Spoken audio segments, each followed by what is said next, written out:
Hello everyone, स्वागत है आप लोगों का हमारे यूट्यूब चैनल ग्लैंस एकेडमी पर। दोस्तों, ग्लैंस एकेडमी जो यूट्यूब प्लेटफॉर्म है ये पूरी तरीके से सिविल सर्विसेज एस्पिरेंट के लिए डेडिकेटेड है। फिर अगर आप यूपीएससी आईएएस की तैयारी कर रहे हो या यूपी पीसीएस की तैयारी कर रहे हो या बिहार पीसीएस, एमपी पीसीएस या यूपी आरओ की भी तैयारी कर रहे हो तो बिल्कुल सही प्लेटफॉर्म है ये आपके लिए। और मैं आपको एक प्रमाण देना चाहूँगा कि यूपी पीसीएस में करीब करीब 20+ प्रीलिम्स में सिलेक्शन हुए हमारे प्लेटफॉर्म से। आप उसकी वीडियो को भी चेकआउट कर सकते हैं, टेलीग्राम चैनल पर भी आप जा सकते हैं। वहाँ पर लोगों ने अपने जो है कि नंबर बताए हैं, उनके सिलेक्शंस हुए हैं। तो ये मैं कह सकता हूँ कि इस चैनल के माध्यम से आपको सही और प्रॉपर गाइडेंस के माध्यम से आपकी तैयारी कराई जाती है, वो भी फ्री ऑफ कॉस्ट में। और कुछ नहीं, बस एक फ़ीस लगती है, वो फीस है आपको चैनल को सब्सक्राइब करना होता है दोस्तों, और टेलीग्राम चैनल को ज्वाइन कर लेना है। बस इतनी सी फीस है जो फ्री ऑफ कॉस्ट है, आपको ईजिली दे सकते हैं। इस चैनल के माध्यम से करेंट अफेयर्स की सीरीज को शुरू किया गया है और हमने मई 2023 की सीरीज को शुरू किया है। जुलाई में मई की मैगजीन आई है, फिर अगले महीने अगस्त में आएगी आपको जून की, क्योंकि 2 महीने पीछे मैगजीन चलती है विज़न की। और यूपीएससी की अगर आप तैयारी कर रहे हैं तो पिछले 1 साल का करेंट अफेयर्स जरूर पढ़ना पड़ेगा। तो इसीलिए मई से हम लोग करेंट अफेयर्स शुरू कर रहे हैं, जिसमें लास्ट क्लास हम लोगों ने कवर कर लिया है। पॉलिटी में 2 टॉपिक इंपॉर्टेंट थे जो मैंने डील किए। आज हम लोग उसके बचे हुए टॉपिक को डील करेंगे और उसमें मैं बताऊंगा कि कहाँ से प्रीलिम्स में प्रश्न सीधा पूछेगा और कहाँ से मेंस में पूछेगा। ये चीज़ें बहुत क्लैरिफाई होनी चाहिए, क्योंकि बच्चे बहुत सारे हैं, स्टूडेंट बहुत सारे हैं। विज़न की मैगज़ीन ईजिली एक्सेस हो जाती है, मिल जाती है, लेकिन फिर भी उसकी जो जटिलताएं हैं, कॉन्सेप्ट में जो शब्द होते हैं, शब्दावलियाँ, उसकी जो थॉट प्रोसेस होती है, वो चीज़ें नहीं कर पाते हैं कि टॉपिक में क्या सेगमेंट है और क्या कहा जा रहा है, क्या वो प्रीलिम्स के लिए इंपॉर्टेंस है, कहाँ पे मेंस के लिए इंपॉर्टेंस है। ये डिफ्रेंशिएट करना थोड़ा मुश्किल होता है। तो मैं अपने अनुभवों से आप सभी को ये चीज़ें साझा कर रहा हूँ। तो बस आपसे एक ही रिक्वेस्ट है आगे बढ़ने से पहले कि चैनल पर पहली बार आए हो तो प्लीज़ चैनल को सब्सक्राइब कर लीजिएगा। टेलीग्राम चैनल का लिंक डिस्क्रिप्शन बॉक्स में दिया हुआ है, डिस्कशन का भी और चैनल का भी, दोनों ही ज्वाइन कर सकते हैं, और इंस्टाग्राम पर भी हमें फॉलो कर सकते हैं। तो चलिए शुरू करते हैं आज की दूसरी क्लास, करेंट अफेयर्स मई 2023 की। आइए टॉपिक पर चलते हैं हम लोग। पहला सेगमेंट है हमारा पॉलिटी एंड गवर्नेंस, यानी राज्य व्यवस्था और शासन, जिसमें हम लोगों ने ये सारे टॉपिक पढ़ लिए हैं पहले वाले टॉपिक को। और इसमें ये चीज़ बहुत अच्छे से आप देख सकते हैं, बताया भी है कि कौन सी चीज़ें मेंस के लिए, कौन सी प्रीलिम्स के लिए है और उसका मेन थॉट क्या है। ये सारे दोनों टॉपिक हमारे कवर हो चुके हैं। अब इसके बाद हम लोग पढ़ेंगे न्यूज इन शॉर्ट्स, यानी कि जो संक्षिप्त सुर्खियाँ होती हैं, जहाँ से स्पेशली स्टेट पीसीएस में प्रश्न पूछे जाते हैं। कभी कभी यूपीएससी में भी प्रश्न पूछे जाते हैं, उनके बेसिक कॉन्सेप्ट को ध्यान में रख के, और स्टेट प्रश्न जो पीसीएस होते हैं उसमें तो सीधे प्रश्न पूछ लिए जाते हैं। तो चलिए, पहला टॉपिक है हमारा व्हिप यानी सचेतक। ये बहुत ही अच्छा टॉपिक है, और जो है कि इससे प्रश्न लगभग कोशिश होती है कि हर 1-2 साल के गैप पर प्रीलिम्स में यूपी पीसीएस, बिहार पीसीएस या यूपीएससी में पूछ लिया जाता है। तो देखिए, सचेतक होता क्या है, शब्द में ही अगर आप देखेंगे तो सचेत करने वाले व्यक्ति को सचेतक कहते हैं। अब यहाँ पर सचेतक का मतलब क्या हो गया? हर एक पॉलिटिकल पार्टीज़ का एक व्हिप होता है, एक नेता होता है जिसको हम लोग कहते हैं सचेतक। वो हर एक सदस्य को, जो उसकी पार्टी का सदस्य है, उसको पार्टी के अनुसार, पार्टी के नियमों के अनुसार कार्य करने के लिए प्रेरित करता है। अगर मान लीजिए कहीं पे वो पार्टी के नियमों और सिद्धांतों के खिलाफ जाके काम कर रहा है, तो उसे सचेत करेगा कि मेरे भाई, आप पार्टी के खिलाफ जाके काम कर रहे हो, पार्टी यानी राजनीतिक दल की सिद्धांतों और उसके नियमों के विरुद्ध जाके काम कर रहे हो, तो आप सचेत हो जाओ। अदरवाइज आपकी हो सकता है राजनीतिक पार्टी से सदस्यता रद्द हो जाए, और हो सकता है कि आपकी सदन से भी सदस्यता रद्द हो जाए। तो ये डिबेटेबल टॉपिक है, एक कॉम्प्लिकेटेड टॉपिक है, तो इसी से संबंधित ये चीज़ें हैं। तो आइए देखते हैं क्यों ये चर्चा में है। हाल ही में शिवसेना मामले में सुप्रीम कोर्ट की संविधान पीठ, देखिए संविधान पीठ का जो निर्णय होता है वो सामान्यतः 5 या 5 से अधिक जजों की बेंच के द्वारा दिया जाता है। अगर 5 से कम बेंच गठित है, यानी कि 3 जज हैं, 2 जज हैं, तो सामान्यतः उसे संवैधानिक पीठ नहीं कहते हैं। लेकिन अगर 5 या उससे अधिक जजों की पीठ है तो उसे संवैधानिक पीठ कहा जाता है। सबसे बड़ी संवैधानिक पीठ केशवानंद भारती केस में 13 जजों की थी, उसमें 13 जजों ने निर्णय दिया था। तो देखते हैं, संविधान पीठ ने अपना निर्णय दिया शिवसेना मामले में। क्या है ये मामला? इसमें कहा गया कि संविधान की 10वीं अनुसूची के अनुसार सचेतक दल का नेता नियुक्त करने की शक्ति राजनीतिक दल के पास है, न कि विधान दल के पास। अब दोनों में अंतर देखिए। आप कहेंगे सर, पॉलिटिकल पार्टीज और लेजिस्लेचर पार्टीज में अंतर क्या आ रहा है? तो ध्यान देना मेरे दोस्तों, यहाँ पर बात हो रही है कि शिवसेना के मामले में सुप्रीम कोर्ट ने कहा कि जो व्हिप होगा और जो दल का नेता होगा, उसे नियुक्त करने की शक्ति राजनीतिक दल के पास होनी चाहिए, न कि विधान दल। क्योंकि पॉलिटिकल पार्टी जो होती है वो पूरे देश में काम करती है या अपने एक क्षेत्र में काम करती है। अगर वो राज्य स्तर की है तो पूरे राज्य में काम करेगी, अगर वो राष्ट्रीय स्तर की है तो पूरे राष्ट्र में काम करेगी। अर्थात वो सदन के बाहर होती है, मतलब उसके कुछ सदस्य तो विधानसभा में या संसद में होते हैं, लेकिन पूरे मेजॉरिटी के तौर पे जो पॉलिटिकल पार्टीज़ के जो कार्यकर्ता होते हैं, जो सदस्य होते हैं, वो पूरे देश में या पूरे क्षेत्र में काम कर रहे होते हैं, तो कहीं ना कहीं ये सदन के बाहर होते हैं। और दूसरा है विधान दल। विधान दल का मतलब हो गया जिस व्यक्ति के मतलब जिसको जनता ने चुनकर जिस पार्टी को सरकार के रूप में नियुक्त किया है या चुना है। जैसे मान लीजिए केंद्र में बीजेपी की सरकार है, यूपी में भी बीजेपी की सरकार है, उत्तराखंड में भी बीजेपी की सरकार है, बिहार में नीतीश की सरकार है। तो इनकी जो दल हैं, इनमें कुछ इंपॉर्टेंट कैंडिडेट को जनता ने चुनकर सदन के अंदर भेज दिया है। तो वहाँ पर भी तो एक पार्टी तैयार हो गई जो अपनी पार्टी और अपने सरकार के बारे में बात करते हैं, तो उसी को हम कहते हैं विधान दल। तो सुप्रीम कोर्ट ने सीधे कहा कि जो सचेतक होगा उसकी नियुक्ति पॉलिटिकल पार्टीज़ को करनी चाहिए, न कि विधान दल, यानी कि सदन के अंदर बैठे लोगों के द्वारा नहीं, बल्कि पूरी एक पॉलिटिकल पार्टीज़ के द्वारा किया जाना चाहिए, जो राजनीतिक लोकतंत्र के लिए बहुत ज़रूरी है। ये मामला था। तो न्यायालय ने कुछ टिप्पणियां भी दी कि सचेतक की जो नियुक्ति है वो विधानसभा या लोकसभा अध्यक्ष का परीक्षण करने के बाद संबंधित राजनीतिक दल के संविधान के आधार पर उस दल द्वारा अधिकृत सचेतक और नेता को मान्यता देनी चाहिए। मतलब क्या हुआ कि जो विधानसभा या लोकसभा मतलब राज्य स्तर और राष्ट्रीय स्तर पे जो भी स्पीकर होगा उसको परीक्षण करने के बाद वो जब अपना ऑब्जर्वेशन कर लेते हैं या वो सारी चीज़ों से सेटिस्फाई हो जाते हैं और ये देखते हैं कि जिस व्यक्ति को सचेतक या दल का नेता चुना गया है वो पॉलिटिकल पार्टीज़ के संविधान का मतलब ये कहाँ पे हो गया, राजनीतिक दलों का भी तो अपना एक संविधान होता है, अपना एक करने का तरीका होता है, कार्य करने का तरीका, जनता के साथ मेल जोल बढ़ाने का तरीका, नियम और सिद्धांत होते हैं। तो इन सभी चीज़ों को ध्यान में रख के अगर सचेतक और दल के नेता को चुना गया है तो उसे मान्यता दे देनी चाहिए, ऐसा सुप्रीम कोर्ट ने कहा। यहाँ पे देखिए न्यायालय की कुछ टिप्पणियां हैं। और विधान दल को राजनीतिक दल से स्वतंत्र रूप से कार्य करने की अनुमति देना शासन की संवैधानिक प्रणाली जो है उसकी भावना के प्रतिकूल है। अर्थात विधान दल जो कभी राजनीतिक दल के सदस्य थे जो लोग, वो आज जनता के द्वारा, देखिए राजनीतिक दल में तो लाखों की संख्या में जो है कि सदस्य होते हैं, लेकिन पार्टी के रूप में यानी कि सरकार के रूप में तो 20, 25, 100, 50 यही लोग तो जाएंगे। तो इनको इतनी अधिक शक्ति नहीं दे देनी चाहिए जो राजनीतिक दल को ही बदलने की शक्ति रख रहे हो, क्योंकि ये क्या होगा, शासन की संवैधानिक प्रणाली की भावना के प्रतिकूल है। अर्थात विधान दल जो कि राजनीतिक दल के सदस्यों के रूप में थे, आज चुनाव जीतने के बाद सदन के अंदर जाके सरकार बना ले रहे हैं, उनको राजनीतिक दल से स्वतंत्र रूप से कार्य करने की अनुमति नहीं देनी चाहिए, क्योंकि इससे क्या होगा, उनकी शक्ति का बाहुल्य होगा, उनकी शक्ति बढ़ेगी और वो डोमिनेट करेंगे अपनी पॉलिटिकल पार्टीज़ को।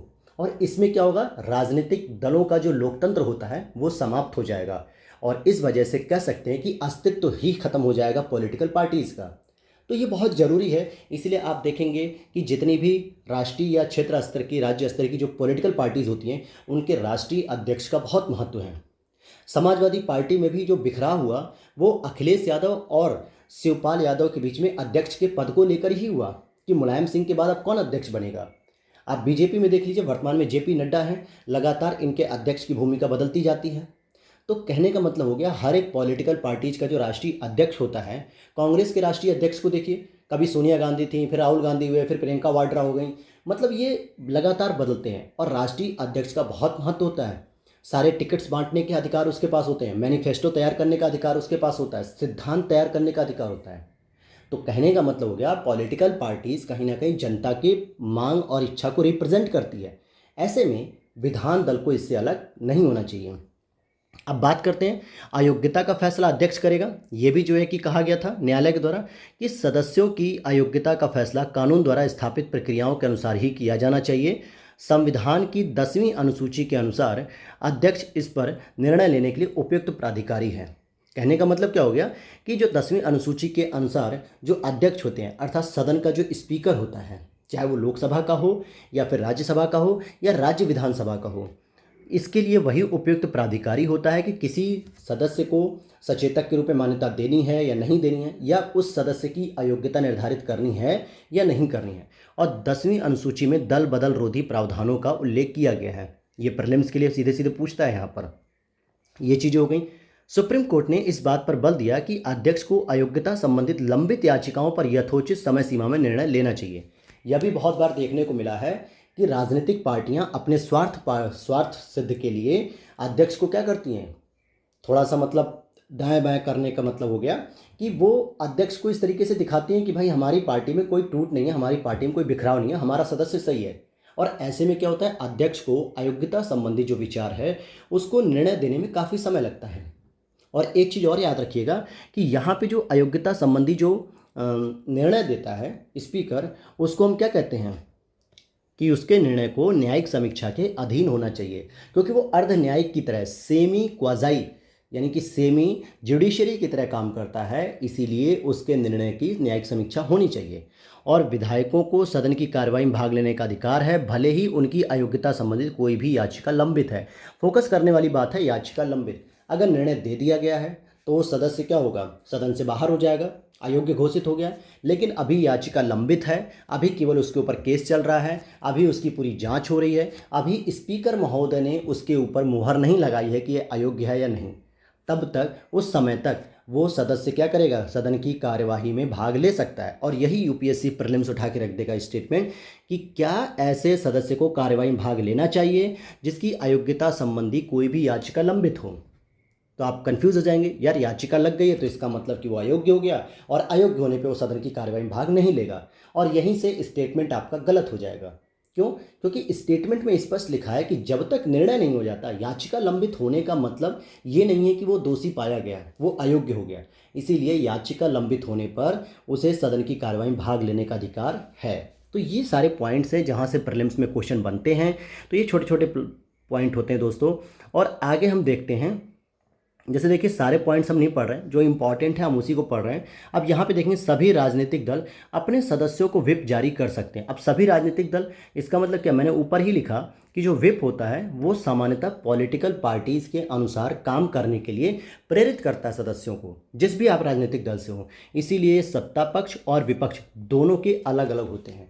कांग्रेस का भी सरकार नहीं है केंद्र में, लेकिन कांग्रेस की पार्टी का भी एक व्हिप है, एक सचेतक है, जो ये बताता है कांग्रेस के सदस्यों को कि जो सदन में आप बैठे हैं आपको कांग्रेस की पार्टी के अनुसार काम करना है, उनके नियमों और सिद्धांतों के अनुसार काम करना है। उसी तरीके से वाम दल की सरकार भी है, उसी तरीके से आप देखेंगे कि बीजेपी की सरकार भी है, तो बीजेपी का भी एक व्हिप होगा। तो ये मत सोचिएगा कि व्हिप या सचेतक केवल सरकार का होता है, विपक्ष में बैठे लोगों की पार्टी का भी एक सचेतक होता है। इसीलिए यहाँ पर ये लिखा हुआ है कि सभी राजनीतिक दल अपने सदस्यों को व्हिप जारी कर सकते हैं। व्हिप जारी करने के लिए राजनीतिक दल सदन के अपने एक वरिष्ठ सदस्य को नियुक्त करते हैं, जो सबसे योग्य और सबसे वरिष्ठ होता है। इस सदस्य को मुख्य सचेतक यानी कि चीफ व्हिप कहा जाता है, और इसकी सहायता के लिए अतिरिक्त सचेतक भी होते हैं। अब यहाँ से एक और प्री का पॉइंट हो गया। क्या है प्री के लिए इंपॉर्टेंट? आपने सिंपली सचेतक के जब भी टॉपिक पढ़े होंगे, मैं कह सकता हूँ कि 90% स्टूडेंट ने बस यही पढ़ा है कि एक पार्टी का एक सचेतक होता है, मुख्य सचेतक जिसे हम कहते हैं, लेकिन कभी ये नहीं पढ़ा कि अतिरिक्त सचेतक भी होते हैं या नहीं। और यहाँ से ही प्रश्न पूछ लिया जाएगा यूपीएससी या स्टेट पीसीएस के द्वारा कि सचेतकों, जो मुख्य सचेतक होते हैं, उनके सहयोग या उनकी सहायता के लिए अतिरिक्त सचेतकों का प्रावधान होता है या नहीं होता है। तो ये वो छोटे छोटे पॉइंट हैं दोस्तों, ये कॉन्सेप्ट वाली चीज़ें हैं जो आपको क्लियर कट होना चाहिए कि हाँ भाई, एक सचेतक के साथ 2-3 अन्य सचेतक भी होते हैं जो उनकी सहायता के लिए होते हैं। ये बहुत क्लियर कट होना चाहिए। तो ये था पॉइंट आपका व्हिप का। अब हम चलते हैं दूसरे पॉइंट पे, जिसमें हम पढ़ेंगे आर्टिकल 142। क्या है भाई 142? बहुत इंपॉर्टेंट आर्टिकल है, बहुत अच्छे समझना है आपको। 3 तलाक से संबंधित है, या यूँ कहें कि केवल तलाक, 3 तलाक नहीं, केवल तलाक, डिवोर्स। डाइवोर्स चाहे वो हिंदू धर्म में हो या वो मुस्लिम धर्म में हो या वो किसी में भी, लेकिन यहाँ पर जो फोकस किया गया वो हिंदू मैरिज एक्ट के अनुसार है, तो हम इसे समझेंगे। सुप्रीम कोर्ट ने निर्णय दिया कि वह अनुच्छेद 142 के तहत किसी दंपत्ति के तलाक को सीधे मंजूरी दे सकता है। सीधे मंजूरी का मतलब क्या हो गया कि अगर उसे लगता है, क्या लगता है, कि यदि पति पत्नी का रिश्ता इतना खराब हो चुका है कि अब उसमें सुलह होने की संभावना बची नहीं है, तब वह हिंदू मैरिज एक्ट 1955, कौन सा, 1955 के तहत निर्धारित अवधि की प्रतीक्षा किए बिना सीधे तलाक की मंजूरी दे सकता है। हिंदू मैरिज एक्ट क्या कहता है? जब एक पति पत्नी तलाक लेने के लिए कोर्ट में जाते हैं, तो वहाँ पे जज साहब क्या करते हैं, 6 महीने का समय देते हैं कि आप 6 महीने में अगर अपने रिश्तों को सुधार लेंगे तो आपका तलाक नहीं होगा, अदरवाइज़ आपका तलाक कर दिया जाएगा। तो यहाँ पर ये जो 6 महीने, 3 महीने, 1 साल, जो भी समय है, सुप्रीम कोर्ट कहता है कि अगर उसे यह पता चलता है या वो तथ्यों के आधार पर यह समझता है कि इतने रिश्ते खराब हो चुके हैं कि अब इनमें सुलह होने की कोई संभावना नहीं बची है, तो वो तुरंत सीधे मंजूरी दे देगा, उस तलाक को परमिशन कर देगा। 6 महीने या 4 महीने का इंतजार नहीं करेगा, किसी भी समय की प्रतीक्षा नहीं करेगा। इतनी बात हो गई। हिंदू मैरिज एक्ट के द्वारा जो है कि ये जिला न्यायालय को दंपत्ति द्वारा तलाक वगैरह देने की ये बातें हैं, ये इंपॉर्टेंट नहीं है। अब हम आगे देखते हैं इसी में। हालांकि सुप्रीम कोर्ट कहता है कि पति पत्नी के बीच सुलह होने की गुंजाइश नहीं बचे रहने के आधार पर तलाक देना अधिकार का नहीं बल्कि विवेक का विषय है। अब यहाँ पे ध्यान देना, तलाक देना क्या हो गया, एक अधिकार बन गया एक तरीके से। अगर आप भाई अपने पति या पत्नी के साथ खुश नहीं हैं तो आप तलाक दे सकते हैं, ये आपका एक अधिकार है। लेकिन यहाँ पर कहा जा रहा है कि जब सुलह होने की कोई गुंजाइश नहीं बची है तो सुप्रीम कोर्ट इसे अपना अधिकार नहीं समझ रहा है, इसे अपने विवेक का विषय समझ रहा है कि भाई जब कोई व्यक्ति नहीं रह सकते आपस में, उनकी मेंटल हेल्थ इतनी डिस्टर्ब हो गई मेंटली और फिजिकली भी इतने डिस्टर्ब हैं कि वो किसी भी अन्य काम में अपनी यूटिलिटी या अपने स्किल को नहीं दिखा पा रहे हैं, तो आप उन्हें अलग करिए, मेंटली फ्री करिए उनको। तो ये चीज़ जो है कि वो कहता है कि ये हमारे विवेक का विषय है।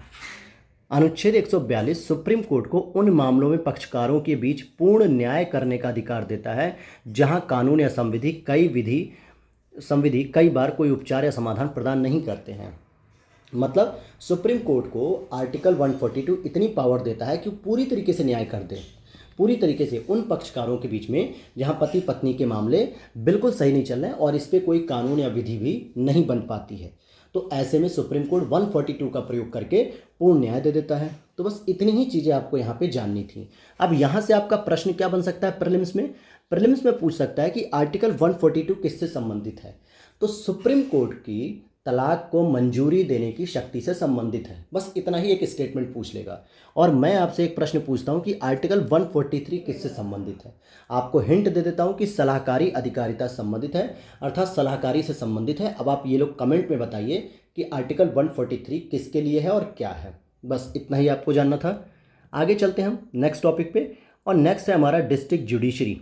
डिस्ट्रिक्ट जुडिशरी पे बहुत अच्छा एक स्टेटमेंट आया अभी सुप्रीम कोर्ट का, तो मैं उम्मीद करूंगा कि शायद ये वाला प्रश्न अभी बीपीएससी जो 69 वाला पीटी होने वाला है उसमें जरूर पूछ लेगा, या यूपीएससी या स्टेट पी से जरूर पूछ लेगा। तो दिमाग में रखिएगा इस प्रश्न को। सुप्रीम कोर्ट ने स्पष्ट कर दिया है कि जिला न्यायालयों की स्वतंत्रता भी संविधान के मूल ढांचे का हिस्सा है।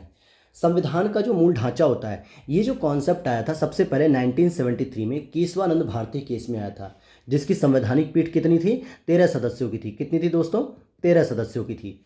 इस पीठ में सबसे पहले आया संविधान के मूल ढांचे का कॉन्सेप्ट, और यहीं पर सुप्रीम कोर्ट ने क्लियर कर दिया कि संविधान के मूल ढांचे का कॉन्सेप्ट हम समय समय पर अलग अलग निर्णयों के तरीके से या अलग अलग केस के हिसाब से ऑब्जर्व करके हम देंगे। इसकी कोई एक निश्चित परिभाषा नहीं है। इसीलिए आज देखेंगे संविधान के मूल ढांचे में आप देखेंगे बहुत सारी चीज़ें आती हैं, चाहे वो न्यायिक समीक्षा हो, न्यायिक पुनरावलोकन हो, या फिर आपका जो है कि मौलिक अधिकार हो आर्टिकल 32, या फिर आप देखेंगे कि लोकतंत्रात्मक गणराज्य, संप्रभु संपन्न राज्य, बहुत सारे धर्मनिरपेक्षता और पंथ निरपेक्षता, स्वतंत्रता, बहुत सारे ऐसे स्टेटमेंट हैं जो आपके इसमें आते हैं। लगातार ये केस के द्वारा नए नए निर्णयों के द्वारा जो है कि सुप्रीम कोर्ट दे रही है। और अब एक निर्णय नया दे दिया कि जिला न्यायालयों की स्वतंत्रता, क्योंकि स्वतंत्र न्यायपालिका का विचार हमारे संविधान में लिखा गया है। क्या लिखा गया? भाग 5 में स्वतंत्र न्यायपालिका और निष्पक्ष न्यायपालिका। तो स्वतंत्र न्यायपालिका केवल सुप्रीम कोर्ट या हाई कोर्ट तक सीमित नहीं होगी, बल्कि डिस्ट्रिक्ट कोर्ट तक भी उसे आना चाहिए। तो जिला न्यायालयों की स्वतंत्रता को भी संविधान के मूल ढांचे में डाल दिया गया है। और ये जो मामला था, ये कहा जा रहा है कि जिला न्यायालयों की स्वतंत्रता समान रूप से संविधान के मूल ढांचे का हिस्सा है, क्योंकि यह कानून के शासन को बनाए रखने में महत्वपूर्ण भूमिका निभाती है। जो कानून का शासन है, यानी कि रूल ऑफ लॉ, जो रूल ऑफ लॉ है उसको मेंटेन रखने में डिस्ट्रिक्ट लेवल पर डिस्ट्रिक्ट कोर्ट की बहुत ही महत्वपूर्ण भूमिका है। इसीलिए यहाँ पर आपको क्या कहा गया कि जिला न्यायालय भी अब की जो स्वतंत्रता है वो भी मूल ढांचे में आ गई है। और ऐसा मामला क्या है? तो न्यायिक स्वतंत्रता और न्याय तक पहुँच संविधान के भाग 3 का कार्यान्वयन सुनिश्चित करते हैं। क्योंकि अगर न्यायपालिका स्वतंत्र होगी तभी जो है कि वो फंडामेंटल राइट यानी आर्टिकल 12 से 35 तक का कार्यान्वयन सुनिश्चित करेगा। अगर जिला न्यायालय स्वतंत्र नहीं होगी, क्योंकि पहले स्तर पे जो प्राइमरी स्तर पे जो होता है, सबसे पहले क्या होता है? मजिस्ट्रेट के सामने प्रस्तुत करना होता है, डिस्ट्रिक्ट मजिस्ट्रेट के सामने 24 घंटे के अंदर, जो बंदी प्रत्यक्षीकरण आर्टिकल 32 के अंतर्गत आता है। तो यही तो बात हुई कि न्यायिक स्वतंत्रता और न्याय तक पहुंच ये खुद एक फंडामेंटल राइट को एक्टिव यानी कि इम्प्लीमेंट कराने में महत्वपूर्ण भूमिका निभाता है। इसीलिए डिस्ट्रिक्ट कोर्ट की स्वतंत्रता होनी चाहिए। वहीं जिला न्यायालय, हाई कोर्ट, सुप्रीम कोर्ट के बीच वेतन, पेंशन और अन्य सेवा शर्तों के मामले में देश भर में एकरूपता बनाए रखी जानी चाहिए। ऐसा कहा गया कि भाई जो वेतन, पेंशन, अन्य सेवाओं की बात कर रहे हैं, केवल हाई कोर्ट और सुप्रीम कोर्ट तक नहीं होनी चाहिए, बल्कि डिस्ट्रिक्ट कोर्ट में भी एकरूपता देखने को मिलनी चाहिए। साथ ही साथ शक्तियों का पृथक्करण भी होना चाहिए, क्योंकि न्यायपालिका के पदाधिकारियों को विधायिका और कार्यपालिका के कर्मचारियों से अलग माना जाना चाहिए। चाहे वो न्यायपालिका सुप्रीम कोर्ट हो या हाई कोर्ट हो या डिस्ट्रिक्ट कोर्ट हो, इनके कर्मचारियों को कार्यपालिका और विधायिका से अलग मानना चाहिए। पद, नाम और सेवा शर्तों में एकरूपता होनी चाहिए। एकीकृत न्यायपालिका का अर्थ है कि एक राज्य के न्यायाधीशों की सेवा शर्तें और अन्य राज्यों में समान पद पर नियुक्त न्यायाधीशों की सेवा शर्तें समान होनी चाहिए। फिर चाहे वो आपका यूपी के अंदर कोई भी डिस्ट्रिक्ट कोर्ट का न्यायाधीश हो, या एमपी के अंदर कोई डिस्ट्रिक्ट कोर्ट का न्यायाधीश हो, या फिर बिहार के अंदर डिस्ट्रिक्ट कोर्ट का कोई न्यायाधीश हो, अगर तीनों के पद समान हैं तो तीनों की सेवा शर्तें, वेतन, भत्ते समान होने चाहिए, एकरूपता दिखनी चाहिए। ऐसा नहीं है कि यूपी में जो है कि जस्टिस को, जो चीफ जस्टिस हैं, उनको बहुत सारी जो है कि सुविधाएं मिल रही हैं डिस्ट्रिक्ट कोर्ट पे, और एमपी में सुविधा नहीं मिल रही, बिहार वाले को कुछ भी नहीं मिल रहा है। तो ये एकरूपता बनी रहनी चाहिए, ऐसा सुप्रीम कोर्ट कहती है। आगे देखते हैं, यहाँ पर एक छोटी सी अपडेट है, फैक्चुअल इन्फॉर्मेशन। न्यायालय के एक रिकॉर्ड के अनुसार जिला न्यायालयों में एक दिन में लगभग 11 लाख मामलों की सुनवाई होती है। ये एक दिन की बात हो रही है, और ये पूरे भारत के जितने भी डिस्ट्रिक्ट कोर्ट हैं पूरे भारत में, वहाँ पे लगभग 11 लाख मामलों की सुनवाई होती है। जिला न्यायाधीश जिले में सर्वोच्च न्यायिक प्राधिकारी होता है। अधीनस्थ न्यायपालिका का संगठनात्मक ढांचा, अधिकारिता, नामकरण और राज्य निर्धारित करते हैं। इस कारण से जिला न्यायालयों की स्थिति एक राज्य से दूसरे राज्य में अलग हो सकती है। इसीलिए कहा गया है कि जिला न्यायालय मुख्यतः त्रिस्तरीय ढांचे पर आधारित है। त्रिस्तरीय का मतलब क्या हो गया? अगर आप देखेंगे कि सबसे ऊपर अगर आप देखेंगे तो यहाँ पे रहती है हमारी सुप्रीम कोर्ट, फिर उसके बाद आती है हाई कोर्ट, और फिर उसके बाद जो आती है वो आती है हमारा डीसी यानी कि डिस्ट्रिक्ट कोर्ट। डिस्ट्रिक्ट कोर्ट में भी दो पार्ट होते हैं, एक होता है सिविल या दीवानी मामले, दूसरा होता है क्रिमिनल या फौजदारी मामले। सिविल का मतलब हो गया जैसे परिवार के मामले हो गए, ठीक है, परिवार हो गया, या संपत्ति के मामले हो गए, या दंपत्ति के मामले हो गए, या फिर तलाक के मामले हो गए, या भूमि का मामला हो गया। कुछ भी इस तरीके के मामले जिसमें कोई मर्डर या कोई किसी के शरीर पे कोई जोखिम ना हुआ हो, किसी के शरीर पे कोई चोट ना पहुंची हो, केवल इस तरीके के मामले ही सिविल या दीवानी मामले में होते हैं। जबकि क्रिमिनल या फौजदारी मामलों में होता है किसी की हत्या कर देना, किसी को चोट पहुंचा देना, किसी के साथ बलात्कार कर देना, ये सारे मामले आपके क्रिमिनल या फौजदारी मामलों में आते हैं। तो सिविल या दीवानी मामलों के नीचे एक अधीनस्थ न्यायालय होता है और उसके नीचे होता है मुंसिफ कोर्ट। तो ये पूछा जाता है कि सबसे निम्न स्तर पे कौन सा कोर्ट होता है, तो मुंसिफ कोर्ट होता है सिविल या दीवानी में। वहीं क्रिमिनल में मुख्य न्यायिक मजिस्ट्रेट की जो है कि अदालत होती है, और फिर न्यायिक मजिस्ट्रेट की अदालत होती है। ये सारा इसका त्रिस्तरीय ढांचा होता है। तो कितने स्तर हो गए? 1 2 3। ये डिस्ट्रिक्ट कोर्ट की बात हो रही है, 1 2 3। तो यही त्रिस्तरीय ढांचा आपको याद रखना है। तो यहाँ से आपने क्या समझा कि न्यायिक स्वतंत्रता को भी, खासकर जिला न्यायालय की स्वतंत्रता को क्या घोषित कर दिया गया है? ये घोषित कर दिया गया है कि बेसिक स्ट्रक्चर हो गया है। अब ये संविधान का मूल ढांचे के रूप में काउंट किया जाएगा। अब यहाँ पे न्यायाधीशों द्वारा सुनवाई से अलग होना ये कुछ इंपॉर्टेंट टॉपिक नहीं था, फिर भी अगर आपको पढ़ना हो तो पीडीएफ में आप लोग पढ़ सकते हैं। पीडीएफ टेलीग्राम चैनल पे अवेलेबल कर दी गई है। नेक्स्ट टॉपिक है आपका ई शासित राज्य यानी ई गवर्न स्टेट। यहाँ से प्रीलिम्स में प्रश्न अक्सर पूछा जा सकता है, लेकिन यूपीएससी में नहीं। UP PCS, Bihar PCS, MP PCS, Uttarakhand PCS, Rajasthan PCS, ऐसी जगहों पे ये प्रश्न पूछे जा सकते हैं। जैसे क्या कह रहा है, केरल भारत का पहला पूर्ण ई शासित राज्य बन गया है। अभी आपने 2023 के पीसीएस प्रीलिम्स या यूपीएससी प्रीलिम्स के दौरान जो करंट अफेयर्स पढ़ी होगी, घटना चक्र ई दृष्टि जो मैंने पढ़ाई थी आपको चैनल पर, और साथ ही साथ घटना सार को भी पढ़ाया था मैंने वार्षिकी, उसमें केरल की बहुत सारी उपलब्धियां थी जो पूरे भारत में पहले नंबर पर होती। उसी में एक और उपलब्धि यहाँ पे जोड़ते हुए बात करेंगे हम कि ये ई शासित राज्य हो गया, यानी इसने अपने नागरिकों के लिए सरकारी सेवाओं का शीघ्र और पारदर्शी वितरण सुनिश्चित करने के लिए कई सेवाओं का डिजिटलीकरण किया है। यानी कई सेवाओं का, ओवरऑल नहीं, मतलब बहुत सारी ऐसी सेवाएं हैं जिसको डिजिटल प्लेटफॉर्म पे शुरू कर दिया गया है।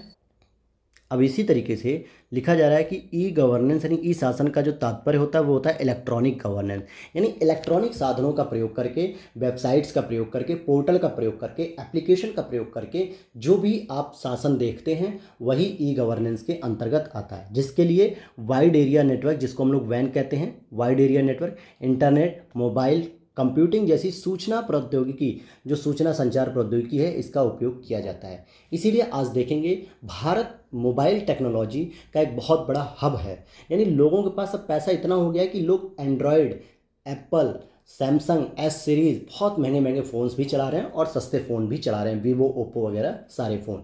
तो कहने का मतलब क्या हो गया कि अब भारत में मोबाइल नेटवर्किंग, मोबाइल टेक्नोलॉजी बहुत तेज़ी से ग्रो कर रही है। इसका सरकार भी बेहतर तरीके से उपयोग कर रही है कि कहीं ना कहीं इसको डिजिटल फॉर्म में पेश कर रही है अपनी सारी शासन की पॉलिसी को। आप किसी भी गवर्नमेंट वेबसाइट को जाके आप गूगल पे विजिट कर सकते हैं, सारे ऑफिशियल ऑथेंटिक डेटा वहाँ से कलेक्ट कर सकते हैं, सारी रिपोर्ट्स वहाँ पे पढ़ सकते हैं, कमिटीज़ पढ़ सकते हैं, सिफारिश पढ़ सकते हैं। तो हर एक चीज़ आपको क्या मिल रही है? ऑनलाइन मिल रही है। आप आज देखिए आधार कार्ड को आप अपडेट कर सकते हैं, पैन कार्ड को अपडेट कर सकते हैं, साथ ही साथ अपने अकाउंट की डिटेल्स भी आप ऑनलाइन ले सकते हैं। तो सभी कुछ ये सेवाओं का डिजिटलीकरण किया जा रहा है। और ई गवर्नेंस के लिए केरल की कुछ इंपॉर्टेंट पहल है, जैसे KFON, केरल फाइबर ऑप्टिकल, मतलब केरल फाइबर ऑप्टिक नेटवर्क। ये इंटरनेट के उपयोग को नागरिकों का एक अधिकार बना दिया इसने। और मैं आपको बताते चलूँ कि केरल पहला ऐसा राज्य है, फर्स्ट स्टेट इन इंडिया, जिसने इंटरनेट के अधिकार की बात की कि व्यक्तियों का एक अधिकार और होना चाहिए जो इंटरनेट की अधिकारों की बात करता है। और ई सेवानम, ये सेवानम क्या होती है? ये तालुका स्तर तक के कार्यालयों के लिए 900 सार्वजनिक सेवाओं हेतु एक पोर्टल बनाना। तो एकल पोर्टल एक ऐसा पोर्टल जिस पे 900 प्रकार की सार्वजनिक सेवाएं दी जा सकती हैं, पब्लिक सर्विसेज यहाँ पे दी जा सकती हैं, जो एक ही पोर्टल पे 900। सोचिए बहुत बड़ा प्लेटफॉर्म होगा, बहुत जो है कि इसका प्रोसेसर और इसके डिवाइसेस बहुत मजबूत होंगी। ये सारी मीन्स हैंग नहीं होना चाहिए, सॉफ्टवेयर जो है कि बैठना नहीं चाहिए, वेबसाइट नहीं बैठनी चाहिए पोर्टल की।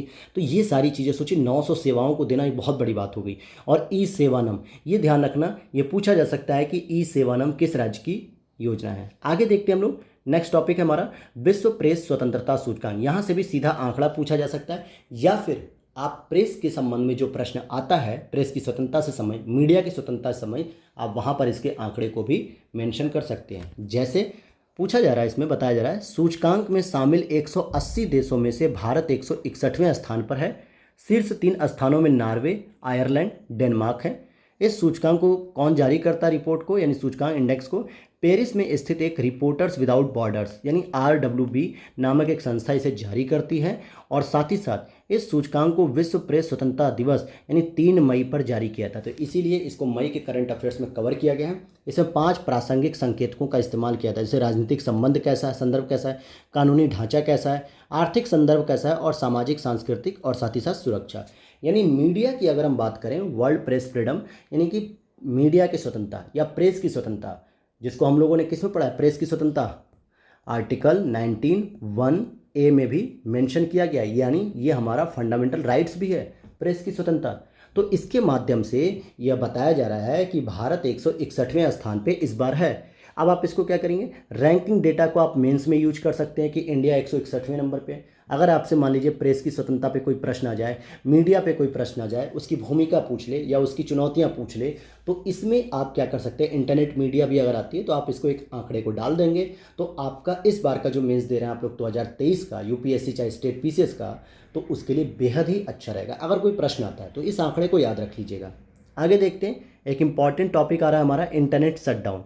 मैंने ऑलरेडी पहले लिख दिया है कि इंपॉर्टेंट फॉर मेंस और अवेयरनेस।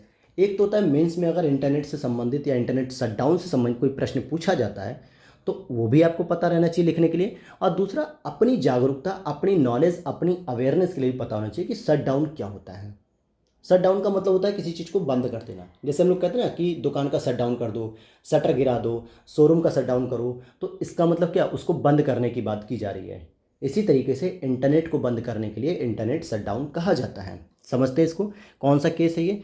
सुप्रीम कोर्ट ने अनुराधा भसीन, ध्यान रखना इस मामले को, अनुराधा भसीन मामले में दिए गए दिशा निर्देशों को लागू करने के लिए सरकार को एक नोटिस जारी किया है। अनुराधा भसीन मामले 2020, जो कि 20 में आया था, इसमें कहा गया था कि संविधान के अनुच्छेद 370 को निरस्त करने के समय जम्मू कश्मीर राज्य में मोबाइल, लैंडलाइंस, इंटरनेट सेवाओं के निलंबन के साथ साथ कुछ क्षेत्रों में आवाजाही प्रतिबंध पर भी चुनौती दी गई है। अर्थात केंद्र सरकार ने 370 को जब निरस्त किया था तो उसे ऐसा लगा कि हो सकता है जम्मू कश्मीर में सांप्रदायिक हिंसाएं भड़क जाएं, तनाव पैदा हो जाए, बहुत सारी हत्याएं हो सकती हैं। तो ऐसी स्थिति में बहुत सारी फेक न्यूज़ भी वायरल होती हैं। आजकल व्हाट्सएप यूनिवर्सिटी इस नंबर में आगे चल रही है व्हाट्सएप यूनिवर्सिटी की, बहुत सारी फेक न्यूज़ आजकल हमें देखने को मिलती हैं। तो इसीलिए इसमें क्या किया गया कि 370 को लागू करते ही, यानी उसको हटाते समय ही मोबाइल, इंटरनेट और आवाजाही के कुछ साधनों को बंद कर दिया गया। तो ये जो सरकार ने कदम उठाया था, इसी को चुनौती दी गई है अनुराधा भसीन मामले 2020 में। वर्तमान में क्यों ये चर्चा में आ गया? ये तो 2020 का मामला था, 2023 में क्यों आया? क्योंकि इसमें कहा गया है अनुराधा भसीन मामले में कुछ दिशा निर्देश सुप्रीम कोर्ट ने सरकार को दिए हैं, जिसका पालन करने के लिए, लागू करने के लिए सरकार को दोबारा एक रिमाइंडर नोटिस दिया गया है।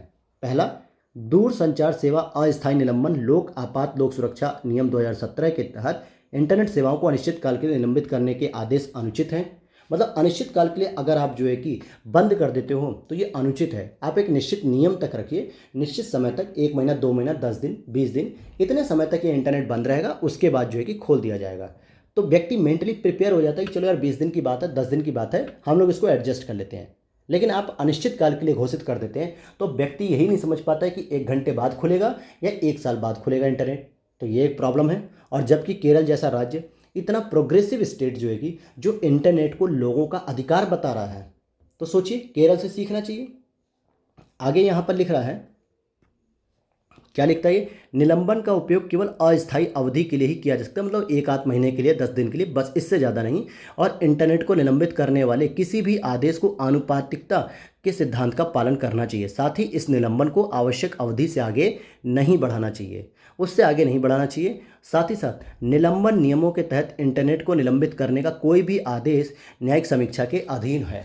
अर्थात कोर्ट ने यह कहा है कि अगर आप इंटरनेट निलंबित कर रहे हैं और उसके लिए कोई भी आप नियम या आदेश पारित कर रहे हैं तो उसकी कोर्ट के द्वारा न्यायिक समीक्षा भी की जा सकती है। और अगर हम आपसे बात करें कि न्यायालय ने यह भी कहा है कि इंटरनेट के माध्यम से वाक व अभिव्यक्ति की स्वतंत्रता और व्यापार एवं वाणिज्य की स्वतंत्रता क्रमशः अनुच्छेद 19(1)(a) और 19(1)(g) के तहत संवैधानिक रूप से संरक्षित अधिकार है। मतलब कोर्ट ने यह कह दिया सीधे सीधे भाषा में कि आजकल इंटरनेट भी एक ऐसा माध्यम हो चुका है जिससे व्यक्ति अपनी आवाज़ को उठाता है, अपनी बातों को रखता है, यानी वाक एवं अभिव्यक्ति की स्वतंत्रता जो आपकी आर्टिकल 19 के अंतर्गत आता है। आज हम लोग अपने इंटरनेट पे क्या करते हैं? व्हाट्सएप पे अपने स्टेटस लगाते हैं, अपनी फीलिंग्स को शेयर करते हैं। इंस्टाग्राम पे अपनी रील्स या पोस्ट डालते हैं, अपनी फीलिंग्स या अपनी नॉलेज को शेयर करते हैं। यूट्यूब चैनल पे बहुत सारी चीज़ों को शेयर किया जाता है। फेसबुक, इंस्टाग्राम, ट्विटर, बहुत सारे ऐसे सोशल प्लेटफॉर्म हैं जहाँ पर हम अपनी बातों को रखते हैं, लोगों से डिबेट करते हैं, सरकार से प्रश्न पूछते हैं। और इन सभी प्लेटफॉर्म को चलाने के लिए हमें इंटरनेट की आवश्यकता होती है। इसीलिए सुप्रीम कोर्ट ने क्या कह दिया कि इंटरनेट एक 19(1)(a) और 19(1)(g) यानी व्यापार और वाणिज्य की स्वतंत्रता के लिए बेहद ही इंपॉर्टेंट अधिकार है। इसलिए आप इसका निलंबन नहीं कर सकते। अगर करते हैं तो एक निश्चित समय के लिए करेंगे और इसकी न्यायिक समीक्षा भी की जाएगी। तो ये 3 बातें याद रखनी है आपको कि इंटरनेट निलंबन के लिए जो भी नियम या आदेश निकलेगा उसकी क्या होगी? न्यायिक समीक्षा भी होगी। इतनी बात क्लियर होगी। और 2017 के नियम में कहा भी गया है कि किसी क्षेत्र में दूर संचार सेवाओं को अस्थायी रूप से बंद करने का प्रावधान है और ये एक बार में केवल 15 दिनों तक ही बंद रह सकती, उससे ज़्यादा नहीं। तो ये था आपका। अब हमारा ये आज का लास्ट टॉपिक रहेगा, इसके साथ पॉलिटिकल साइंस खत्म हो जाएगा, मतलब पॉलिटी का। और नेक्स्ट हमारा सेशन इंटरनेशनल रिलेशन। फिर उसके बाद हम लोग साइंस या इकोनॉमिक्स पढ़ेंगे। जैसे जैसे हम लोग सीक्वेंस में आगे बढ़ेंगे वैसे वैसे जो है कि हम देखते हुए चलेंगे। तो नार्को एनालिसिस टेस्ट क्या है? हाल ही में दिल्ली में प्रदर्शन कर रहे पहलवानों, जो अभी आप देख रहे होंगे लगातार मीडिया में चल रहा था, ब्रजभूषण सिंह के खिलाफ कुछ आरोप थे कि इन्होंने कुछ यौन शोषण की हरकतें की थी अपने प्लेयर्स वगैरह से। फिर उसमें आपने देखा कि सड़कों पर विनेश फोगाट थी, गीता फोगाट, विजेंदर सिंह, सुशील कुमार, बहुत सारे पहलवानों ने जो है कि इसका विरोध किया और दिल्ली में जंतर मंतर पर धरना दिया। आम पब्लिक ने भी उनका सपोर्ट किया, सरकारें चुप रहीं, राजनीतिक दलों ने इससे दूरी बनाई। बहुत सारे मुद्दे आप लोग लगातार चर्चा में सुन रहे होंगे, उसी को ध्यान में रख के पूछा दिया गया टॉपिक। दिल्ली में प्रदर्शन कर रहे पहलवानों ने सुप्रीम कोर्ट की निगरानी में कथित आरोपी का नार्को टेस्ट कराने की मांग की। यानी पहलवानों ने यह कहा कि जो आरोपी है उसका आप नार्को टेस्ट कराइए सुप्रीम कोर्ट की निगरानी में। आरोपी, ये ध्यान देना, विक्टिम नहीं। क्या है ये? एक्यूज नहीं, मतलब आरोपी व्यक्ति। आरोपी का मतलब कौन हो गया? जिसने शोषण किया है। अर्थात ब्रिजभूषण के नार्को टेस्ट की मांग की गई। यहाँ पर यह समझने वाली बात है। अब यहाँ पर आपका ब्रिजभूषण या नार्को टेस्ट या पॉलिटिकल पार्टी से कोई प्रश्न नहीं आएगा। प्रश्न बनेगा साइंस का कि नार्को टेस्ट क्या होता है, क्या इसको तथ्य के रूप में स्वीकार किया जाता है? नार्को टेस्ट में व्यक्ति को किस चीज़ का इंजेक्शन दिया जाता है, ये आपसे पूछा जाएगा। तो नार्को टेस्ट में सोडियम पेंटोथल, ध्यान देना, सोडियम पेंटोथल नामक एक दवा होती है जो व्यक्ति के शरीर में इंजेक्ट की जाती है, जिसको हम लोग ट्रुथ सीरम भी कहते हैं। अब आपसे एक सीधा प्रश्न पूछ लेगा, हाल ही में ट्रुथ सीरम के चर्चा रहने पर आप विचार कीजिए, मतलब 4-5 ऑप्शन दे देगा और पूछेगा ट्रुथ सीरम किसे कहते हैं, नार्को टेस्ट को, पॉलीग्राफ टेस्ट को, ब्रेन मैपिंग टेस्ट को, किसको कहते हैं, आपसे पूछ लेगा ये प्रश्न। या यह भी पूछ सकता है कि ट्रुथ सीरम में किस दवा का प्रयोग किया जाता है। तो आपको पता रहना चाहिए। इसमें क्या होता है, इंजेक्शन के कारण व्यक्ति की आत्मचेतना कम हो जाती है, अर्थात सोचने और समझने की शक्ति कम हो जाती है, और यह आशा की जाती है कि वह जो भी बोलेगा सही जानकारी देगा। और इस जांच को या इस टेस्ट को करने के लिए एक मनोवैज्ञानिक व्यक्ति वहाँ रहेगा, एक जांच का अधिकारी भी रहेगा वहीं पे, और एक फॉरेंसिक एक्सपर्ट भी रहेगा। इनके दिशा निर्देशों में, इनकी गाइडलाइन के अंतर्गत इसके टेस्ट को किया जाएगा। और यहाँ पर एक ऑर्डर देख लेते हैं हम लोग, सेल्वी और अन्य बनाम कर्नाटक राज्य और अन्य वाद 2010 में आया था। इसमें सुप्रीम कोर्ट ने यह निर्णय दिया कि किसी भी व्यक्ति का नार्को एनालिसिस या ब्रेन मैपिंग या पॉलीग्राफ टेस्ट उसकी सहमति के बिना नहीं किया जा सकता। अब इस केस को आप क्या कर सकते हैं, आप जीएस के पेपर 4 में आप डाल सकते हैं, एथिक्स में, या फिर आप जो है कि किसी भी जगह पे आप इसको फैक्ट के रूप में यूज कर सकते हैं अगर ये इससे संबंधित कोई प्रश्न आता है तो। अदरवाइज आप एथिक्स में आप देखेंगे बहुत सारी केस स्टडी आती हैं, तो वहाँ पे इसको डाल सकते हैं। तो ये आपको नोट कर लेना चाहिए, क्योंकि नार्को टेस्ट या ब्रेन मैपिंग में ये आपने अक्सर पढ़ा होगा कि ये उसकी सहमति के बिना नहीं किया जा सकता, ऐसा सुप्रीम कोर्ट ने कहा। लेकिन किस केस में कहा, ये याद होना चाहिए, सेल्वी और अन्य बनाम कर्नाटक राज्य और अन्य वाद, अर्थात सेल्वी का ये केस था 2010 का, और उसमें उन्होंने कहा था कि मूल अधिकारों को ध्यान में रखते हुए संविधान के अनुच्छेद 23 अपराधों के लिए दोष सिद्धि के संबंध जो संरक्षण है, उसमें कहा गया किसी अपराध के आरोपी व्यक्ति को अपने खिलाफ गवाही देने के लिए मजबूर नहीं किया जा सकता। यानी जब तक वो सहमति नहीं देता तब तक उसका ना तो नार्को टेस्ट या पॉलीग्राफ या ब्रेन मैपिंग नहीं किया जा सकता। अब यहाँ पर जो सहमति है वो आपकी रिटन फॉर्म में होगी। ऐसा नहीं कि बस उसने ओरली कह दिया मुख से कि हाँ भाई ठीक है आप मेरा ब्रेन मैपिंग कर लो, और आपने ब्रेन मैपिंग या नार्को टेस्ट कर लिया। हो सकता है बाद में वो मुकर जाए, कह दे कि नहीं मैंने तो नहीं कहा।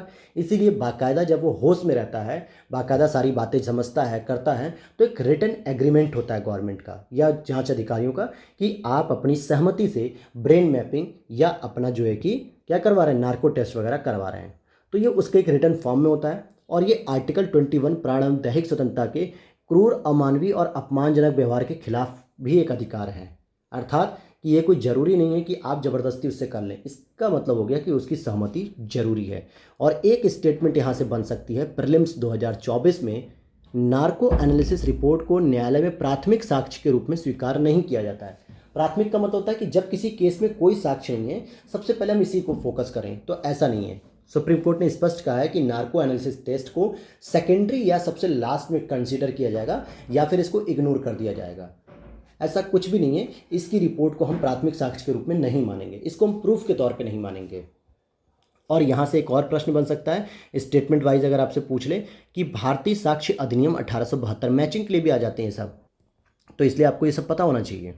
आगे देखते हैं, 2 बातें और हैं, फिर यहाँ पे हम अपनी क्लास को विराम करेंगे। पॉलीग्राफ टेस्ट, इस टेस्ट में व्यक्ति के शरीर में कोई पदार्थ इंजेक्ट नहीं किया जाता। पहली चीज़, ये दैहिक परीक्षण का एक दूसरा प्रकार है। इसमें कोई दवा उसके शरीर में नहीं डाली जाती है, बल्कि कुछ उपकरण उसके शरीर से जोड़ दिए जाते हैं। जैसे आप देखोगे झूठ बोलने की जो मशीन होती है, उसी को हम लोग कहेंगे कि इसे चेक किया जाता है। इन उपकरणों से उसका ब्लड प्रेशर, पल्स रेट, श्वास, श्वेत ग्रंथि, रक्त प्रवाह को मापा जाता है, और उसके बाद कुछ सवाल किए जाते हैं और उसे वो जवाब देता है। अगर वो झूठ बोल रहा होगा तो मशीन क्या करेगी, सामान्यतः आवाज़ करेगी, बीप की आवाज़। सामान्यतः आप लोगों ने रील्स वगैरह मीम्स में देखा होगा, कई सारी वाइफ्स अपनी पतियों से जो है कि मशीन लगा के पूछती हैं कि तुम सही बताओगे किससे मिल के आ रहे हो, कहाँ से घूम के आ रहे हो, या तुमने कल रात में क्या खाया, दारू पी थी कि नहीं पी थी। बहुत सारे मीम्स ऐसे आपने यूट्यूब पे देखे होंगे। तो पॉलीग्राफ टेस्ट ही तो कर रही होती हैं, अर्थात उसके शरीर में कोई दवा नहीं छोड़ी गई, बल्कि एक मशीन लगा दी गई, उसके हाथों में, पैर में, कान में, कहीं भी ठूस दो और उससे पूछो फिर सवाल बैठ के, देखो क्या क्या जवाब देता है वो। अगला है brain mapping test. Brain mapping test क्या है, जिसको हम लोग P300 टेस्ट या ब्रेन मैपिंग टेस्ट में दैहिक व्यवहार की बजाय मस्तिष्क में होने वाली गतिविधियों की मैपिंग की जाती है। अर्थात पॉलीग्राफ टेस्ट में क्या होता है, हमारी बॉडी लैंग्वेज थोड़ी सी चेंज होती है। हम नार्को टेस्ट में क्या करते हैं, हमारा शरीर जो अचेतन अवस्था में चला जाता है, सोचने समझने की शक्ति समाप्त हो जाती है। लेकिन इसमें क्या रहा है, ब्रेन मैपिंग जो टेस्ट होता है, जिसको हम लोग P300 टेस्ट भी कहते हैं, इसमें मस्तिष्क में जो न्यूरॉन्स होते हैं उसकी कुछ गतिविधियों की रीडिंग की जाती है।